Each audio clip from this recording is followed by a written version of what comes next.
So welcome back, my dear students. Welcome back, everyone. This is your teacher, Dr. Osama Kashf, and this is another lecture in the organizational behavior. Another lecture in the organizational behavior. And we will talk today actually about the group dynamics. We'll talk about the group dynamics.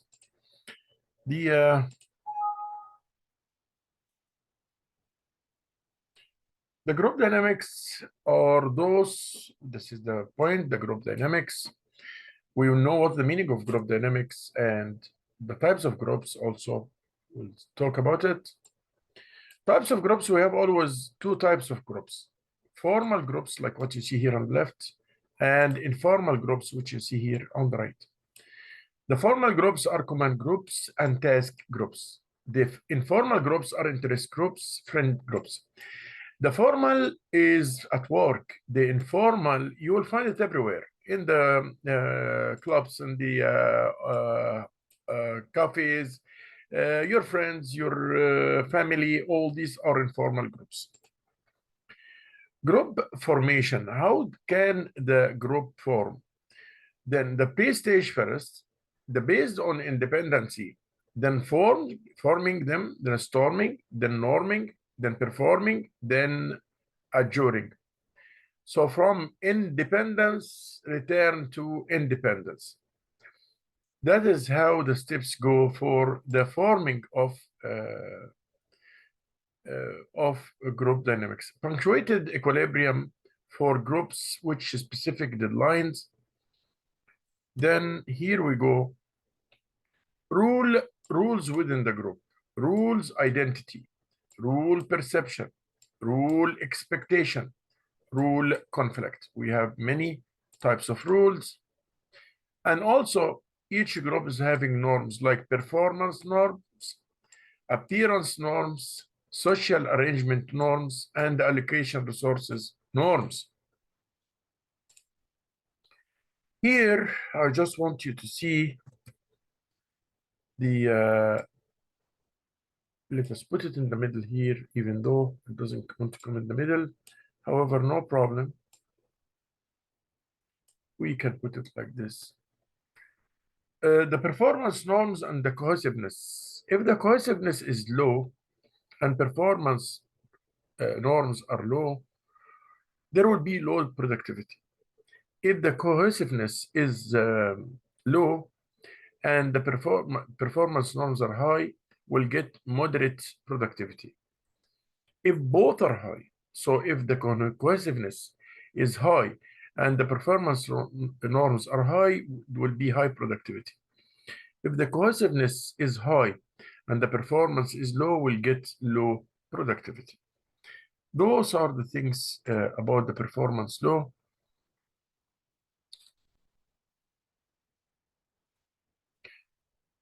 Also, one thing when we make groups decisions, the group dynamics, including also the group decisions, we have pros and cons for the group decisions. Like the pros or the advantages, it's made with more complete information and knowledge. This is for the group decision because all are sharing. It's considered the diverse points of view. It is a higher quality decision because a group will almost outperform an individual. It will lead to a wider acceptance of solution because the decisions is already supported by a group of people. How about the cons? The cons here are decision fatigue. The cons are decision fatigue. So here we got the pros and we got the cons.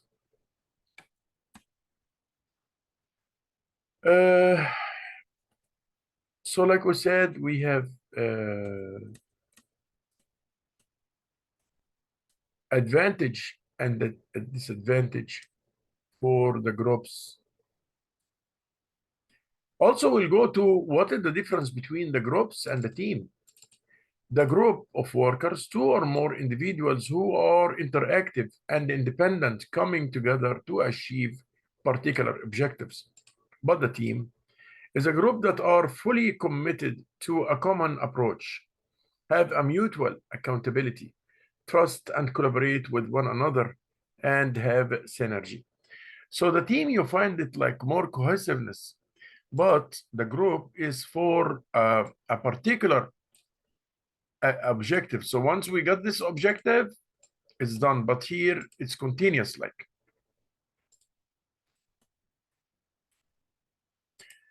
We have also to talk about the types of teams, how far the teams are and what are the kinds of teams. We talk about the groups and we talk about the teams now.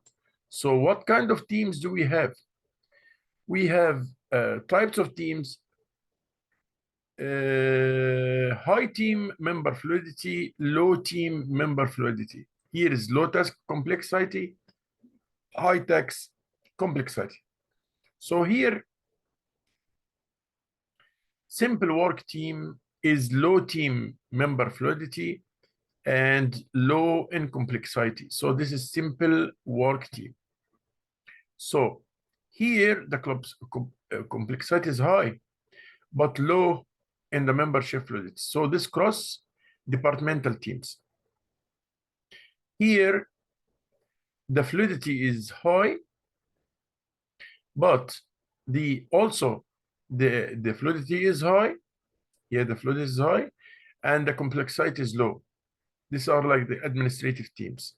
Here, the green one, high in complexity and high in fluidity, which is the process team. So creating effective teams, the context, the composition, the work design, and the process.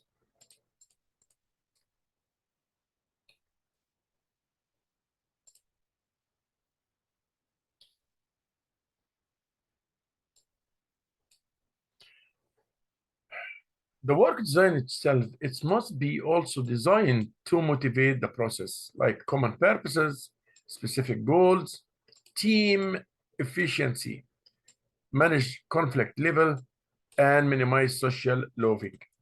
Those things are very important for the team, helping individuals become team members, employee selection, and the training and the rewards also for a good member team.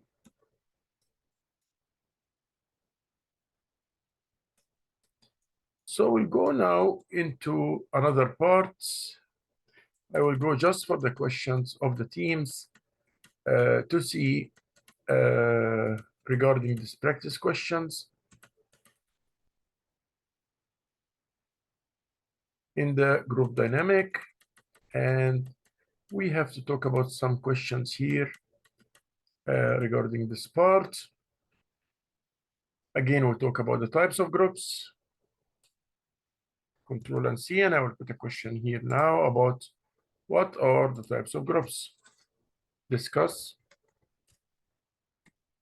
types of groups. GROUPS. Discuss types of groups. So I have two types of groups.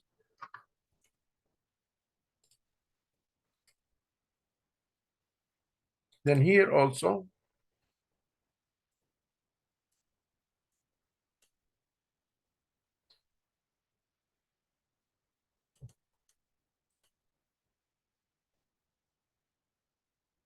state the group formation stages. State the group formation stages.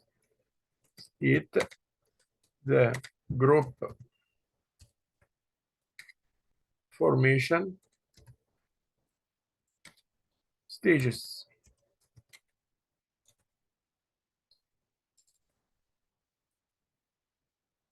State the group formation stages. What are these stages? What are these stages? Like we said here, pre-stage, forming, storming, norming, performing, and adjuring. Those are the stages of forming a group. Then, this is the performance norms and the cohesiveness. The pros and cons of decision making, of group decision making, is very important also. Discuss, we'll take it as a question here right now. Discuss the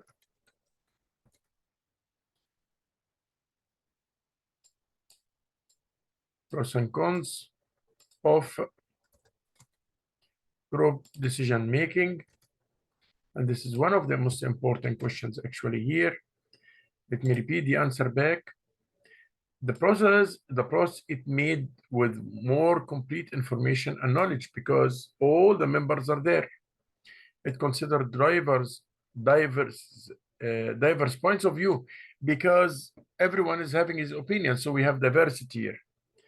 It's a higher quality decision because a group will almost always outperform an individual. It will lead to a wider acceptance of a solution because the decision is already supported by the big group. So because most of the people support the decision, so that will make the decision easier. The cons, the decision fatigue, and also sometimes if there are some good ideas, but it will be hidden under the majority of the ideas, which is not including this good idea. And the group members will be always thinking about to impulse the idea on each single person in the group. What is the definition of a command group? A formal group determined by an organization hierarchical chart and composed of individuals reporting to a particular manager. Yes, this is a command group, means under one command, and this is the answer of it.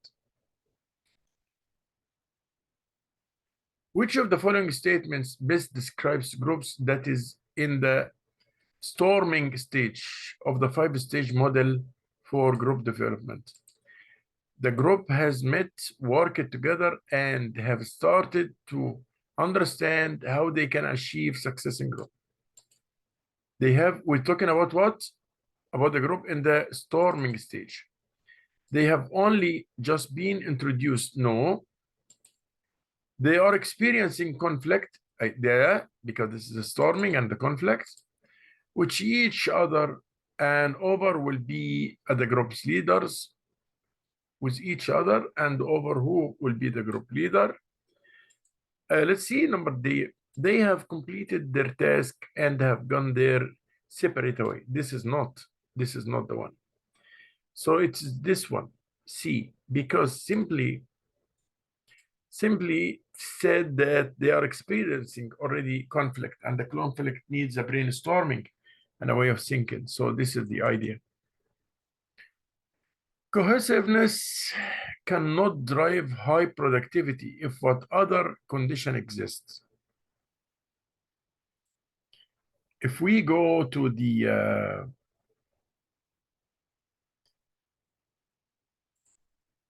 cannot drive high productivity means low productivity. So if we go to the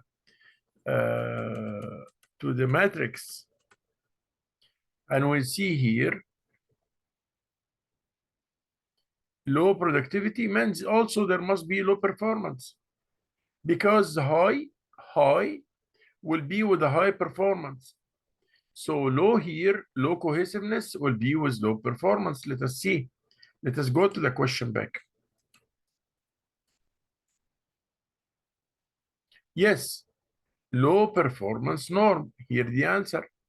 Low performance. So low cohesiveness and low performance will reach to low productivity. Low cohesiveness and low performance will lead to low productivity.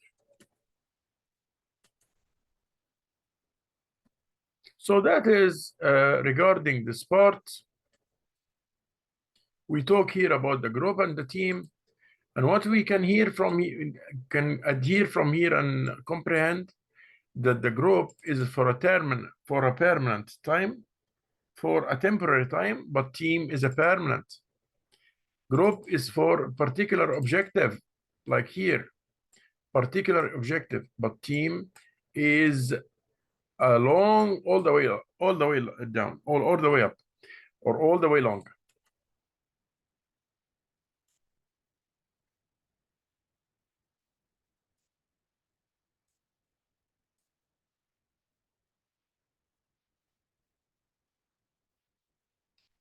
So here the first question, what is the difference between work group and work team? What the difference between work group and work team? Let's see now. A work team exhibits high level of individual accountability. No, they are all accountable. A work team gets together to share information so they can get their jobs well done. Even this also in the groups. So the teams like the groups here. A work group and the work team are the same thing. Never. Because a group is for a temporary, but teams are permanent. A work team generates positive, here it is, the synergy. Synergy means team through coordinated efforts. And this is the real answer for this question.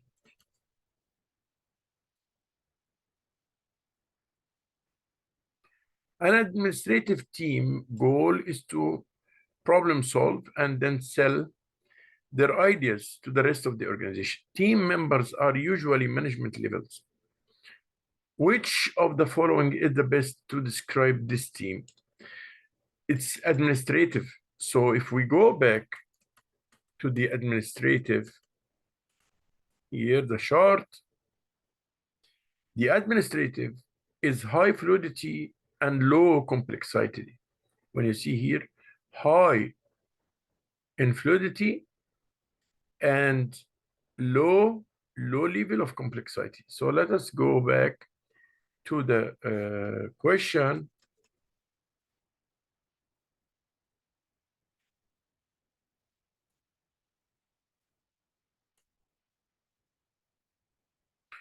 High complexity and low number of fluidity. Exactly like what we said.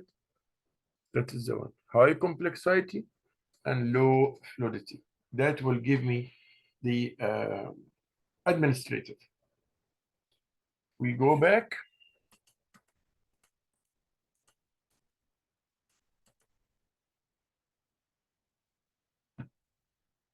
So here it is high in the complexity and low in the fluidity.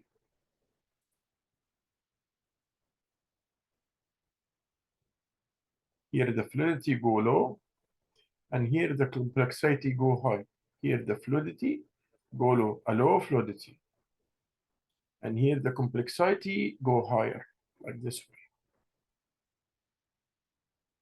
That is the one.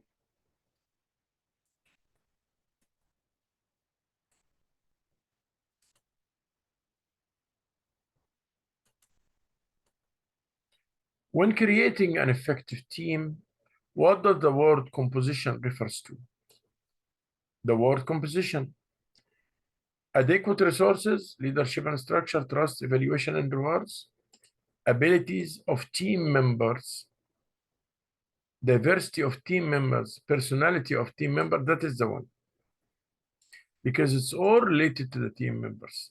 We are talking about effective team. Look at this, we are talking about effective team. So abilities of team members, diversity of the team members, and personality of the team members. Common purposes, specific goals, team efficiency. The reason why the team has come together, the work they will be doing. So the answer is the second sentence of B. Which of the following is an element? Which of the following is an element managers can leverage to find individuals that would work well on a team? Collective cultures, organizational hierarchy, employee selection process, or rewards? Again, which of the following is an element managers can leverage to find individuals that would work well in a team? Culture can never, the managers cannot do anything in the culture. The hierarchy, even to change, what they will change in the hierarchy? one level or two levels? Never. Reward programs? No, it will not make good team.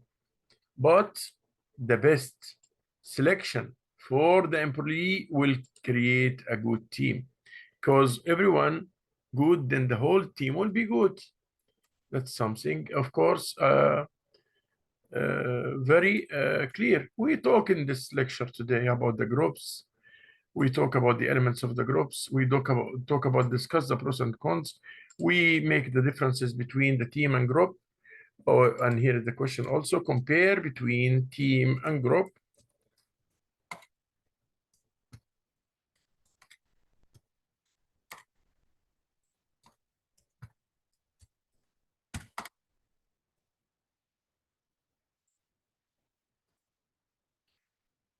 So here also, these are the things I just want you to answer today. I hope that you will answer it.